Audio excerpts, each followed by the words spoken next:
Dr. Yuna Kim pressed her back against the cold crystal rock and tried to breathe quietly. Her heart was beating so fast she could hear it in her ears. The breathing mask on her face was getting foggy from her quick breaths. She wiped it clean with her glove and looked around the corner of the crystal formation. 3 alien soldiers were walking toward her hiding spot. They looked like giant lizards walking on 2 legs. Their skin was dark green and covered with thick scales. Each one carried a weapon that glowed with blue energy. These were Vorthak warriors, and they had been hunting her for 3 long months. Yuna looked down at her friend lying next to her. Commander Tejo Park was breathing hard and holding his side where red blood was coming through his spacesuit. He had been shot by one of the alien weapons when they escaped from the last planet. His face was very pale. "Yuna," Tejo whispered, "you need to leave me here. Take the birds and go." Yuna shook her head. "No, we stick together." She looked at the small cage next to her. Inside were 17 young ravens. Their black feathers looked almost blue in the strange light of this planet. The ravens were moving around in the cage and making soft sounds. They could sense danger. Yuna had been taking these birds to a science meeting on another planet when the Vorthak attacked her research ship. The aliens had destroyed her ship and killed most of her crew. Only she and Taiho had escaped in a small rescue pod. Now they were stuck on this strange planet called Kepler 442b. The planet was covered with tall crystal formations that looked like frozen lightning.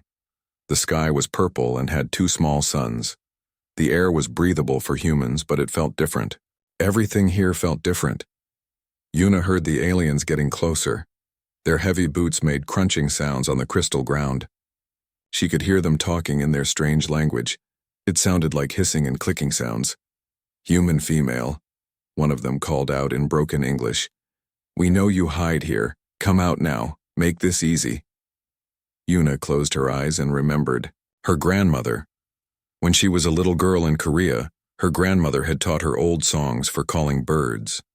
Her grandmother said their family had always been good with birds, especially ravens and crows. It was like a special gift that ran in their family.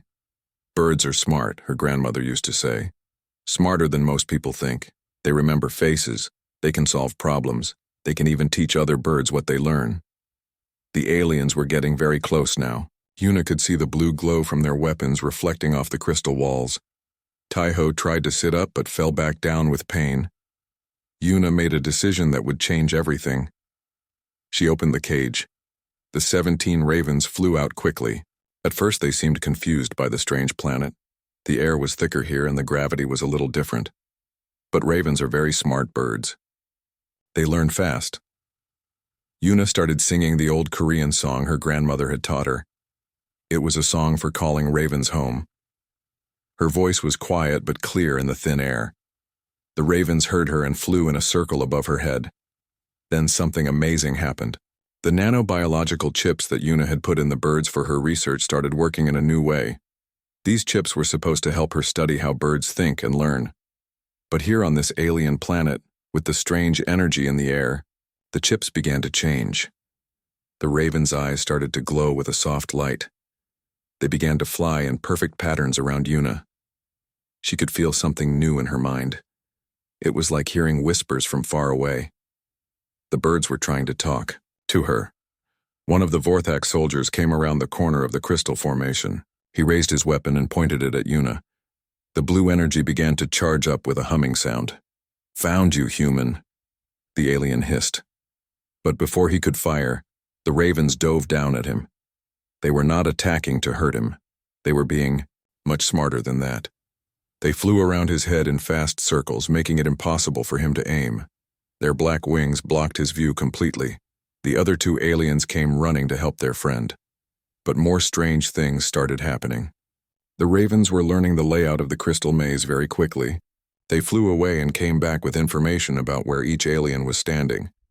Yuna could somehow understand what the birds were telling her. She could see through their eyes as they flew high above the crystals. She could see all 3 aliens, and the best paths to avoid them. "This way," she whispered to Taiho, helping him to his feet. They moved quietly through the crystal formations while the ravens flew above them like scouts. The birds had figured out how to confuse the aliens by making sounds that echoed off the crystals. The Vorthak soldiers kept turning toward the wrong sounds. As they walked, Yuna noticed that the ravens were changing.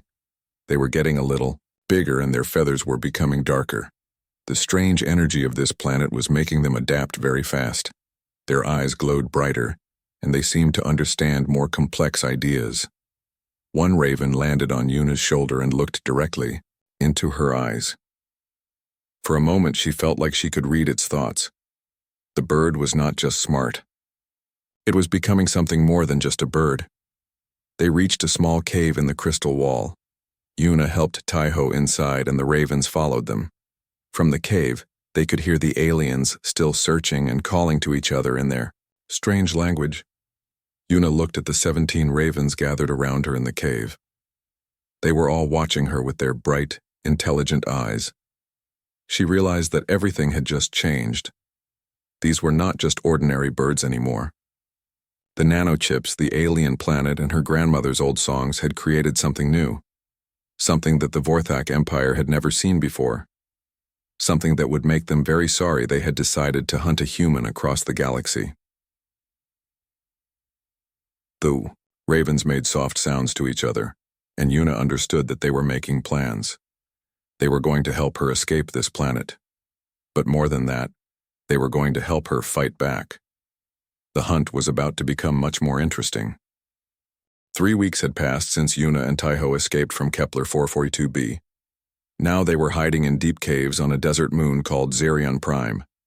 The moon was hot and dry with red sand everywhere. During the day, the temperature was too hot for humans to survive outside. During the night, it was so cold that water would freeze instantly. But Yuna was not the same person who had hidden behind crystal rocks 3 weeks ago. Something incredible had happened to her. The 17 ravens had grown much bigger. They were now twice the size of normal Earth ravens. Their black feathers looked like they were made of metal, and their eyes glowed with bright intelligence. The nanochips in their brains had connected with Yuna's mind in ways that science had never seen before. Yuna could see what the ravens saw. When they flew high above the desert moon, she could see through their eyes as if she was flying with them. When they found water or food, she knew exactly where it was. When they sensed danger, she felt it too. But it was much more than just sharing sight. Yuna could feel what the ravens felt. When they were happy, she felt happy. When they were worried, she felt worried too. It was like having 17 new parts of her own mind.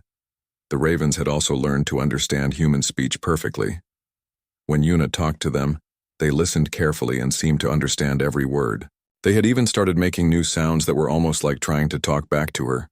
Taiho was getting better from his injury, but he was amazed by what he saw happening to his friend. "Yuna, this is impossible," he said one morning as they ate breakfast in their cave. "You are talking to those birds like they are people." Yuna smiled and looked at the largest raven, who she had started calling Blackwing. The raven turned its head and looked back at her with understanding in its bright eyes. "They are not just birds anymore, Taiho," Yuna said. "They are becoming something new, and so am I." Far away on Earth, Captain Minho Lee was working late in his office at Terran Defense Corps headquarters. He was reading reports about missing ships and strange signals from the outer planets. Then his computer made a sound that meant he had received an urgent message. The message was encrypted with codes that only a few people knew. When Minho decoded it, he could not believe what he was reading. "This is Dr. Yuna Kim," the message said. "I am alive and hiding on Xerion Prime. The Vorthak Empire is still hunting me, but I have discovered something that could change everything. The ravens I was transporting have evolved. They can now survive in space and communicate across vast distances. I need help, but I also need you to understand that I may have found a new weapon against the aliens." Minho had known Yuna for many years. She was one of the smartest scientists on Earth. If she said she had found something important, he believed her. He immediately sent a coded reply. "Message received. Help is coming. What do you need?" On Xerion Prime, Yuna smiled when she received Minho's answer. But before she could reply, Blackwing and the other ravens suddenly became very alert. They all turned their heads toward the cave entrance and made warning sounds. "What is it?" Tejo asked, grabbing his weapon. Yuna closed her eyes and connected with the raven's senses. Through their eyes, she could see Vorthak ships landing on the desert surface far above their cave. The aliens had found them again. "They are here," Yuna said. "But this time things will be different." What the Vorthak hunting party did not know was that the ravens had been very busy during the 3 weeks on Xerion Prime. They had found the native bird species that lived on this moon. These were called sandwings, and they looked like small brown hawks. The ravens had somehow taught the sandwings how to work together. Using sounds, movements, and something that seemed almost like telepathy, Blackwing and the other ravens had created a network of native birds that covered the entire moon. Now, as the Vorthak soldiers marched across the desert toward the caves, hundreds of sandwings were watching them from hidden spots in the rocks. The sandwings were reporting everything they saw back to the ravens, who shared the information with Yuna. Yuna could see the entire Vorthak force as if she was looking at them from dozens of different viewpoints at once.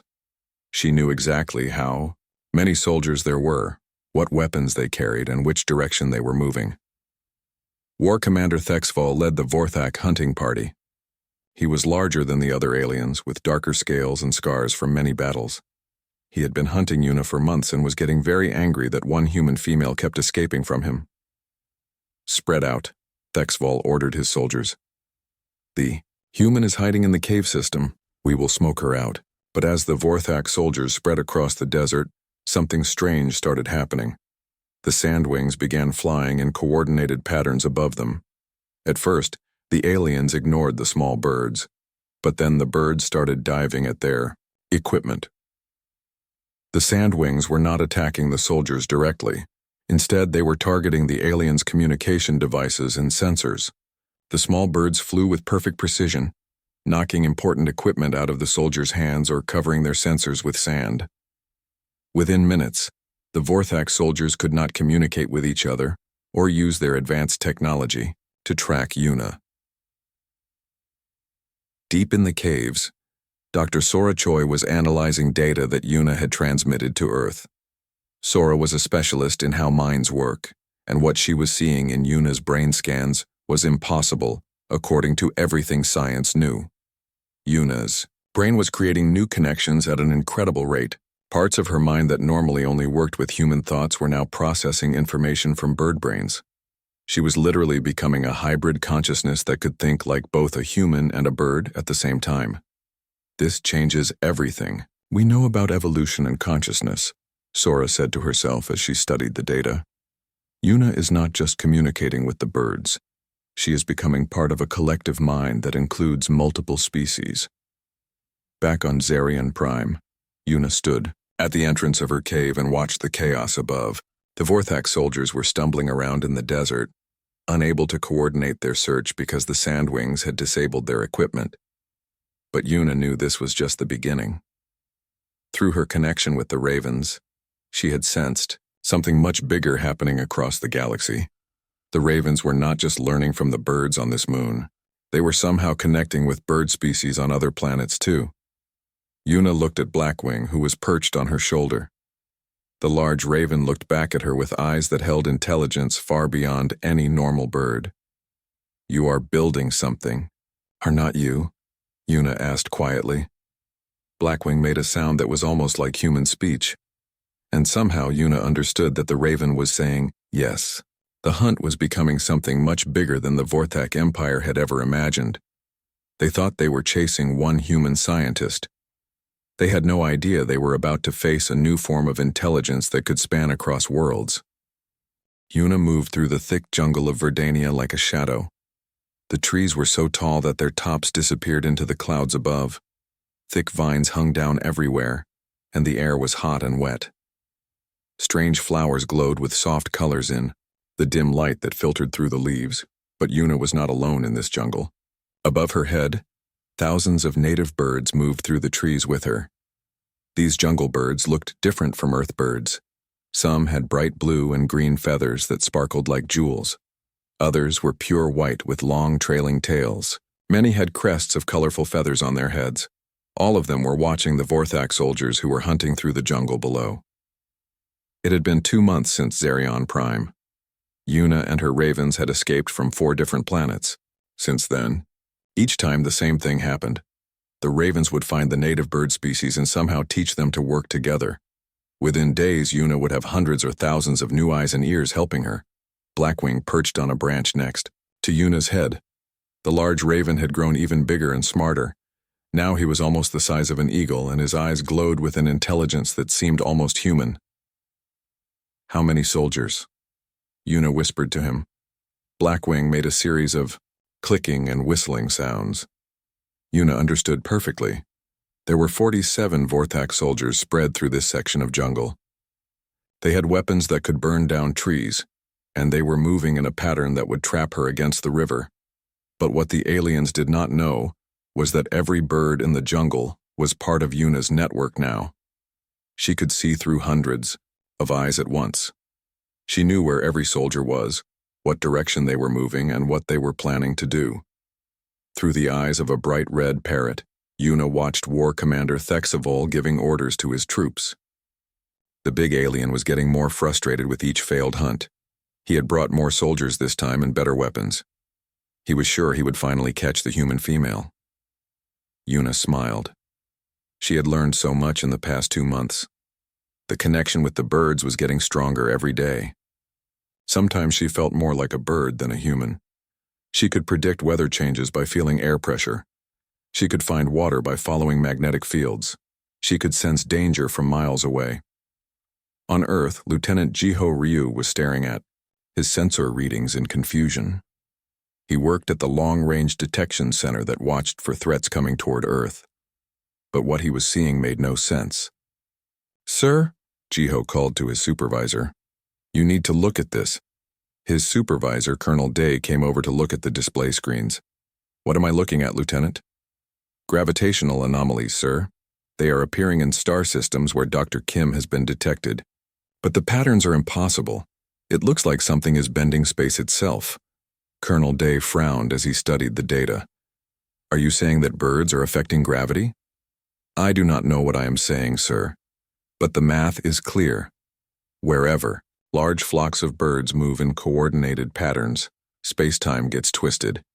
It is like they are creating some kind of quantum field."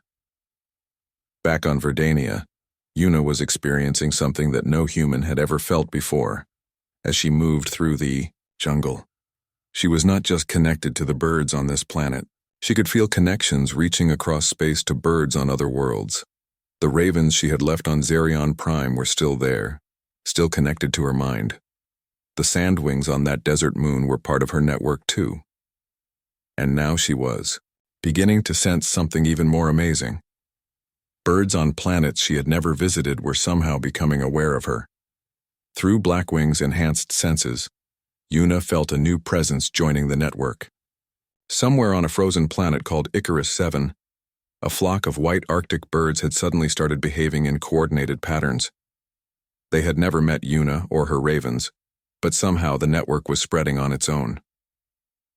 War Commander Thexvol was getting close to Yuna's position. He moved carefully through the thick undergrowth, his weapon ready.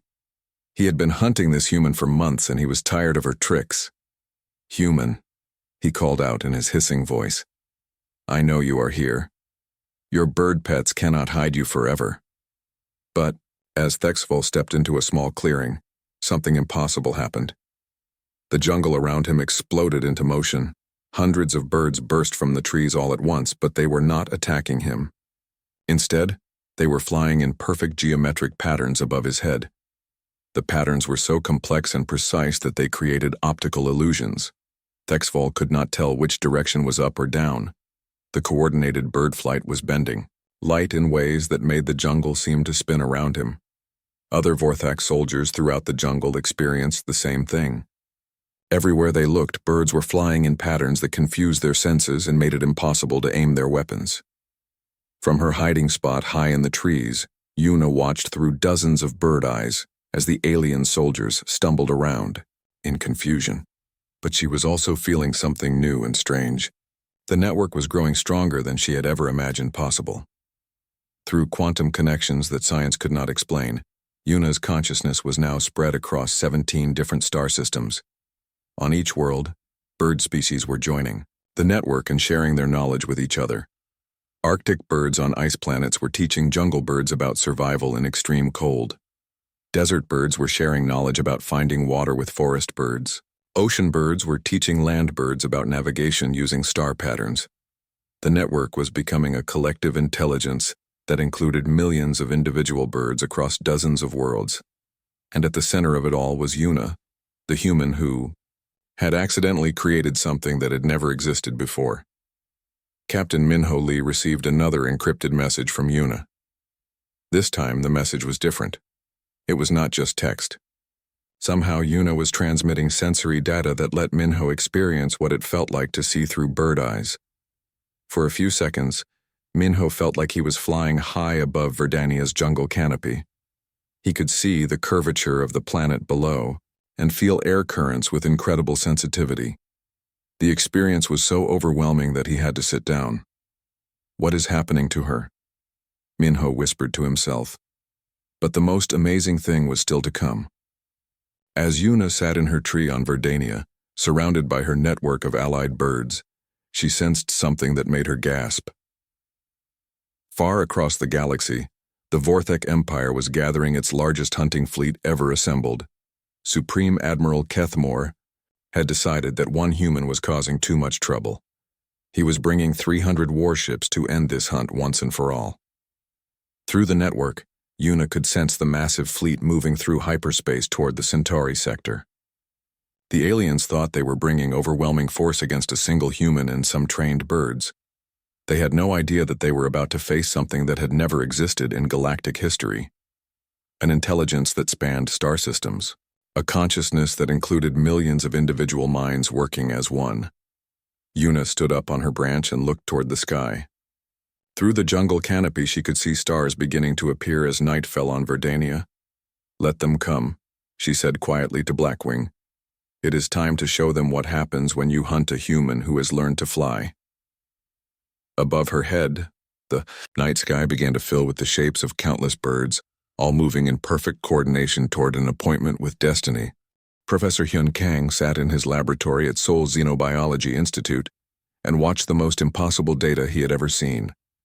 His computer screens showed bird migration patterns from across the galaxy, and nothing made sense according to normal science. Birds on frozen worlds were flying toward specific points in space.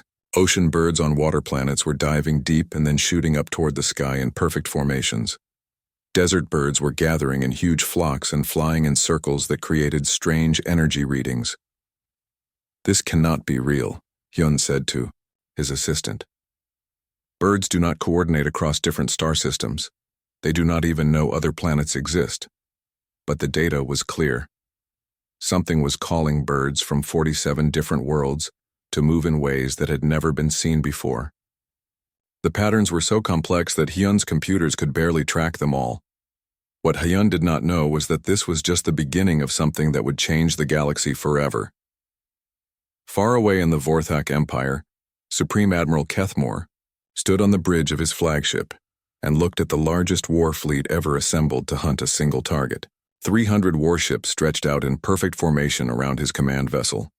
Each ship carried enough firepower to destroy a small planet. "Admiral," his communications officer reported, "all ships are ready for hyperspace jump to the Centauri sector." Kethamore's scaled face showed satisfaction.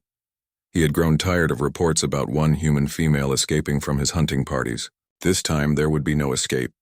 This time, he would bring enough force to burn every planet in the sector if necessary. "Begin the jump," Kethmore ordered. "Today we end this embarrassment." The massive Vorthak fleet disappeared into hyperspace, heading toward what they thought would be an easy victory. But in the Centauri sector, something was waiting for them that no military force in galactic history had ever faced. Yuna floated in zero gravity inside a captured Vorthak scout ship.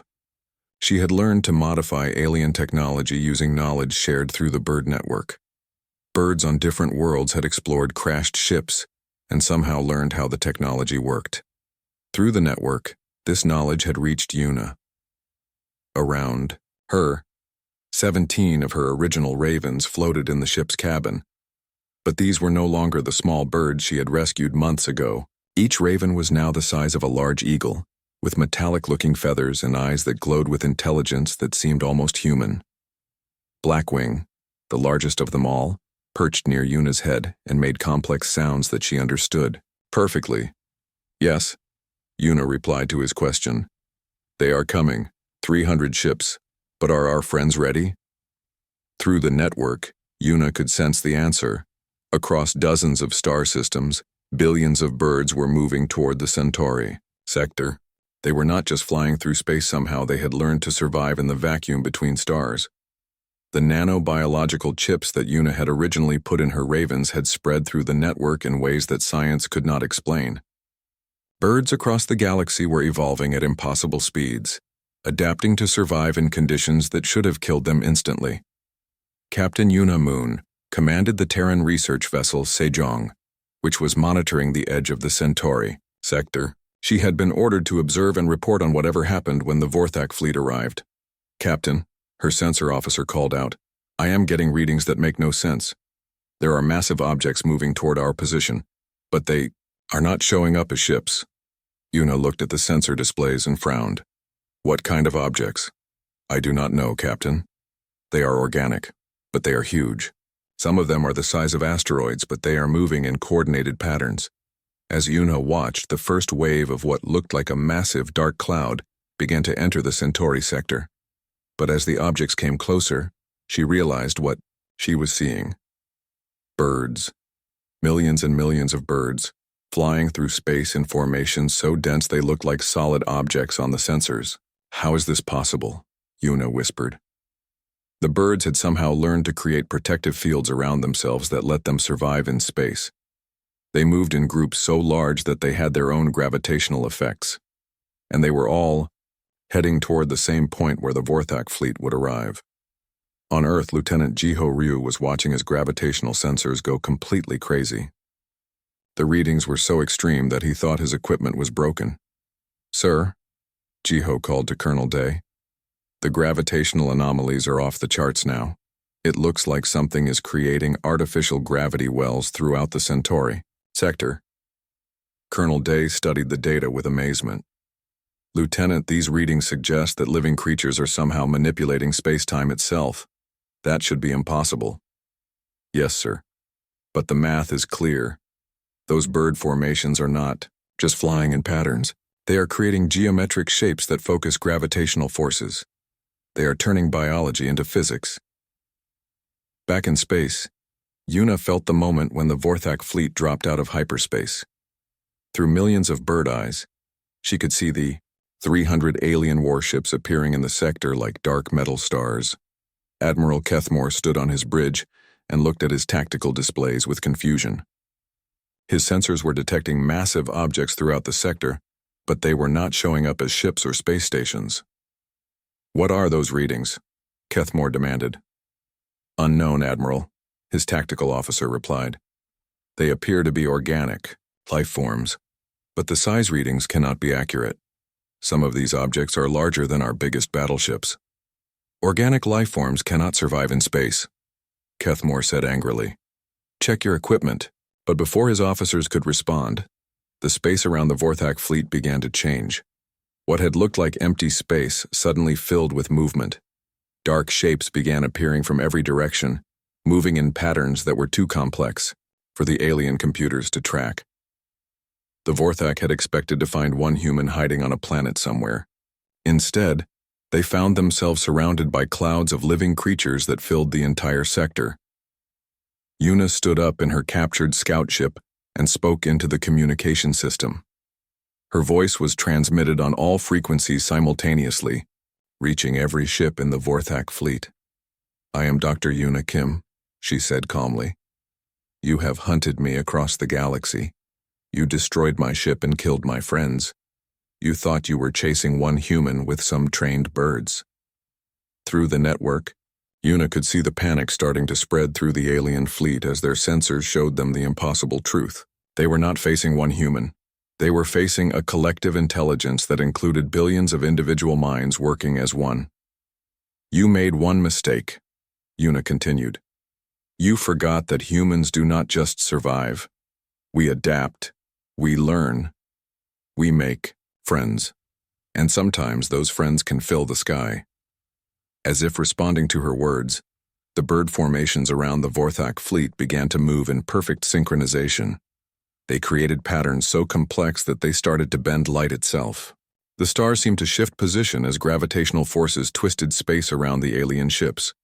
Admiral Keithmore watched his tactical displays with growing horror as he realized what he was facing.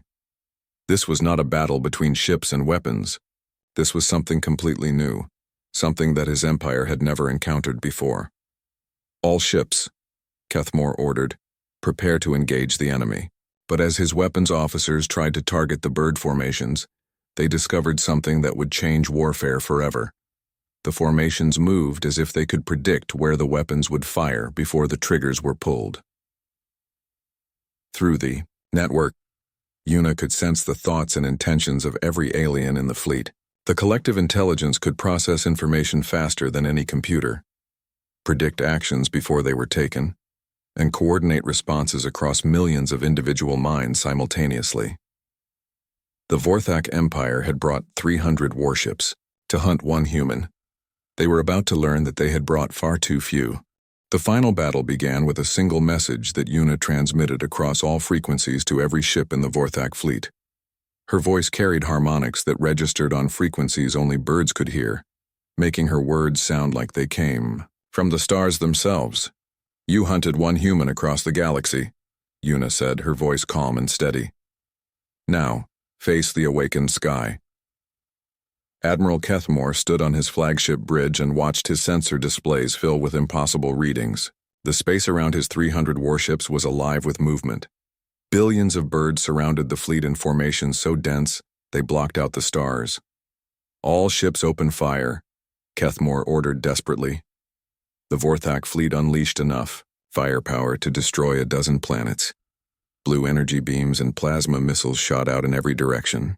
But something amazing happened that had never been seen in galactic warfare. The bird formations moved like they knew where every shot would go before it was fired. They flowed around energy beams like water flowing around rocks. They split apart to let missiles pass through empty space, then came back together in perfect order. Not a single bird was hit. Through the network, Una could process information from billions of individual minds at the same time. Every bird could see multiple angles of every ship. The collective intelligence could predict what the aliens would do based on tiny movements and energy readings that no computer could track.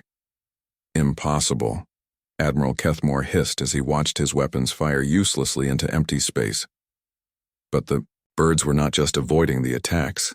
They were doing something much more clever. As they moved in their complex patterns, they created gravitational fields that interfered with the Vorthak ship's systems. Captain Yunha Moon watched from her research vessel as the alien fleet's formation began to fall apart. Ships that tried to maintain position found their engines fighting against artificial gravity wells. Communication systems failed as the bird formations created interference patterns that blocked radio signals. "This is impossible," Una said to her crew. "They are using living creatures as weapons that manipulate physics itself."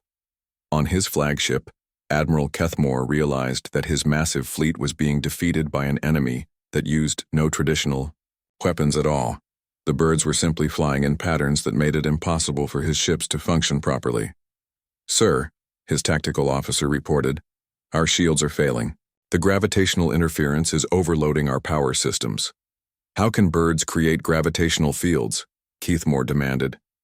But before anyone could answer, something even more amazing happened. The bird formations began to pulse with bioluminescent light. Patterns of blue and white light flowed through the massive flocks like waves on an ocean. Una was communicating with the entire network at once, coordinating billions of minds across dozens of star systems. The lights were not just beautiful. They were a language more complex than any computer code, carrying information at speeds that made electronic communication look slow.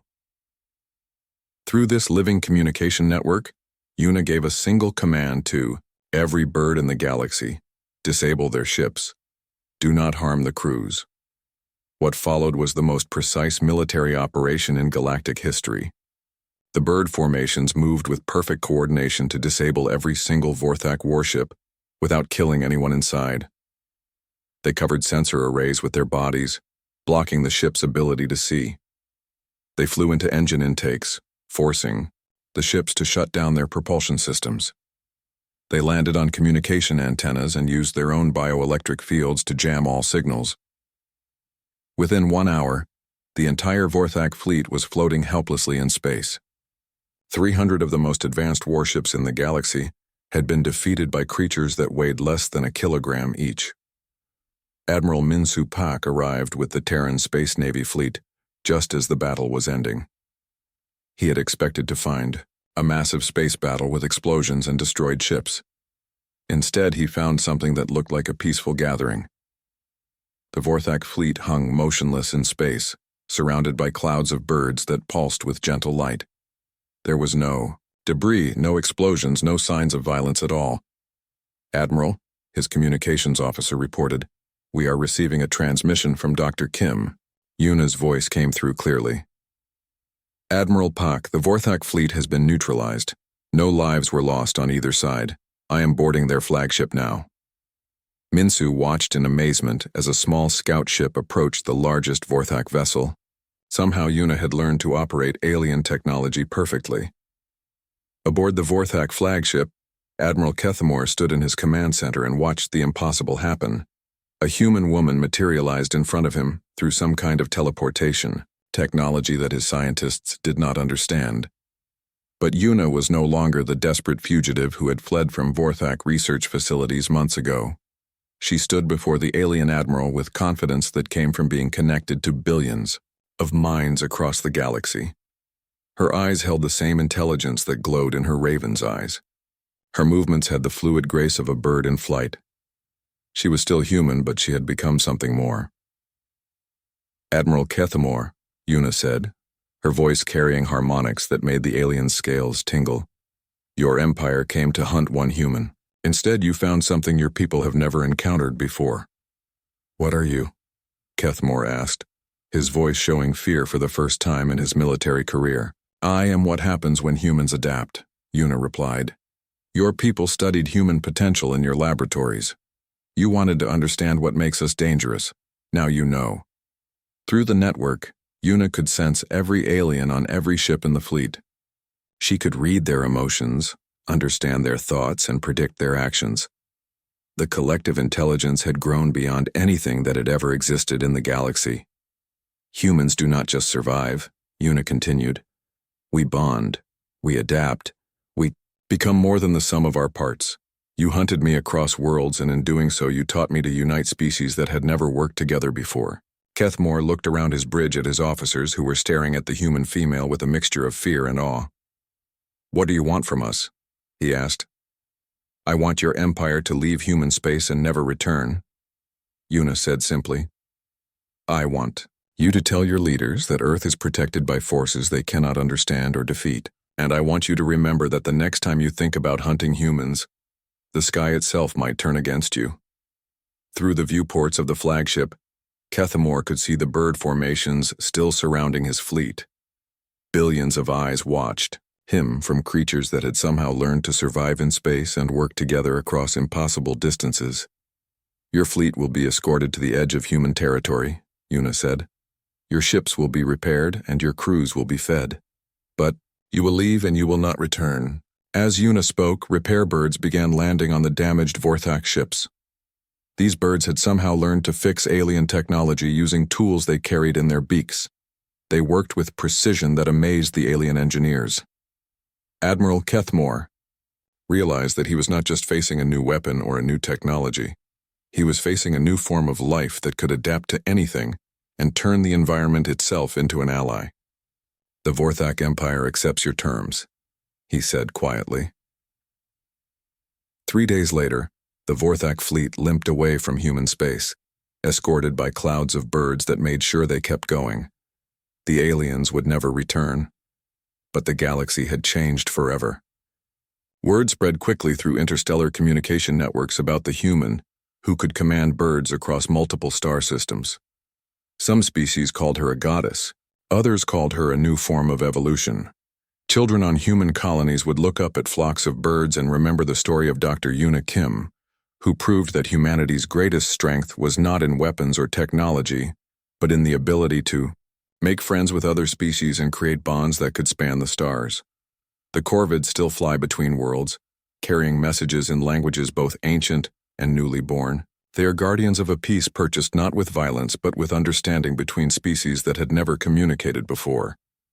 And somewhere among the stars, Yuna continues to explore what it means to be human in a galaxy where the boundaries between species are no longer as clear as they once seemed.